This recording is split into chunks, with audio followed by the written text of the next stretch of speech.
नमस्कार सभी संस्कृत प्रेमियों का उत्तर रामचरित की कक्षा में स्वागत और अभिनंदन। उत्तर रामचरित के द्वितीय अंक का सार प्रस्तुत किया जा रहा है। इसमें अंक में सर्वप्रथम नेपथ्य से वन देवता वासंती पथिक वेशभूषा में प्रविष्ट होती है और आत्रेय नामक तापसी का स्वागत करती है। उसके बाद वासंती प्रवेश करती है और वासंती के पूछने पर आत्रेय बतलाती है कि मैं वेदांत विद्या के अध्ययन के लिए महर्षि वाल्मीकि के आश्रम को छोड़कर दंडकारण्य में आई हूं। वह यहां आने के कारण को बतलाती हुई कहती है कि महर्षि वाल्मीकि के आश्रम में लव और कुश नामक क्षत्रिय कुमारों की अभेद अपूर्व मेधा शक्ति के कारण उनकी पढ़ाई ठीक से नहीं चल पा रही है। साथ ही महर्षि वाल्मीकि संप्रति रामायण नामक नूतन आर्ष काव्य की रचना में संलग्न है। विश्राम कर लेने के पश्चात आत्रेय वहां से अगस्त्य के आश्रम की ओर जाना चाहती है, परंतु सीता के जीवन से संबंधित कुछ स्थानों के नाम मात्र के उच्चारण से उसकी स्मृति जागृत हो जाती है। अयोध्या में घटित घटनाओं से अनभिज्ञ सीता की सखी वासंती आत्रेय से सीता के समाचार को जानने के लिए उत्सुक हो जाती है। जब उसे यह ज्ञात होता है कि लोकापवाद से बचने के लिए राम ने सीता का परित्याग कर दिया और सीता का केवल नाम शेष रह गया, तो वह मूर्छित हो जाती है।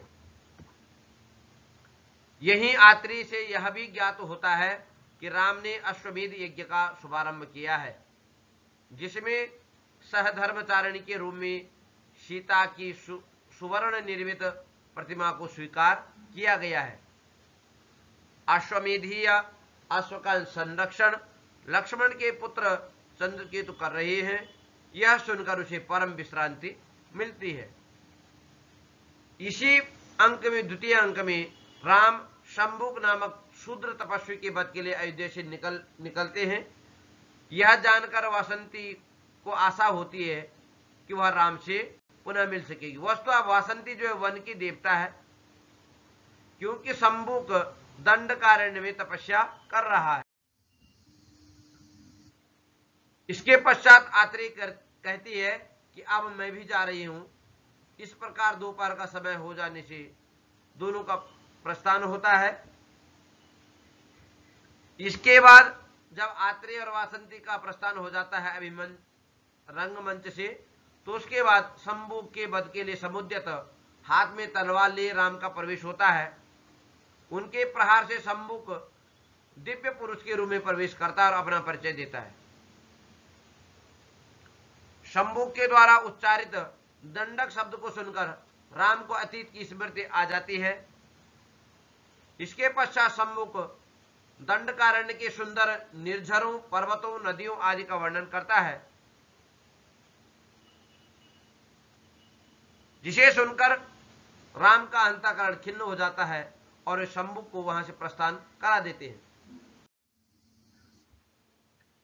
शंभुक के प्रस्थान के बाद जब राम गोदावरी नदी, परश्रवण नदी पर्वत, पर्णकुटी एवं पंचवटी के सुपरिचित वनस्थली का अवलोकन करते हैं, जिसमें उनका ध्यान हृदय पूर्व स्मृति से हिल उठता है और उस सीता को प्राप्त करने के लिए चिंतन करते हैं। इसी द्वितीय अंक में शंभुक प्रवेश करके भगवान राम को भगवान अगस्त्य और लोपामुद्रा का आमंत्रण देता है कि अयोध्या जाने से पूर्व राम उनके आश्रम में पधारने की कृपा करें। राम अयोध्या जाने से पहले एक बार पुनः पंचवटी में आने का संकेत देकर के शंभुक के साथ महर्षि अगस्त्य आदि से भेंट करने के लिए प्रस्थान करते हैं। अब यद्यपि शंभुक वध का कुछ प्रसंग आता है, परंतु भवभूति विरचित उत्तर रामचरितम में शंभुक वध का कोई प्रसंग नहीं है। शंभुक, यद्यपि भगवान राम शंभुक वध के लिए दंडकारण्य में आते हैं, परंतु यहां आकर के उनको वनवास काल की पूर्व स्मृतियां याद आ जाती हैं। यहां तक कि शंभुक भगवान अगस्त्य और लोपामुद्रा का आमंत्रण भी राम को देते हैं, और इनके साथ, शंभुक के साथ ही वह श्री राम महर्षि अगस्त्य और लोपामुद्रा के आश्रम को प्रस्थान करते हैं।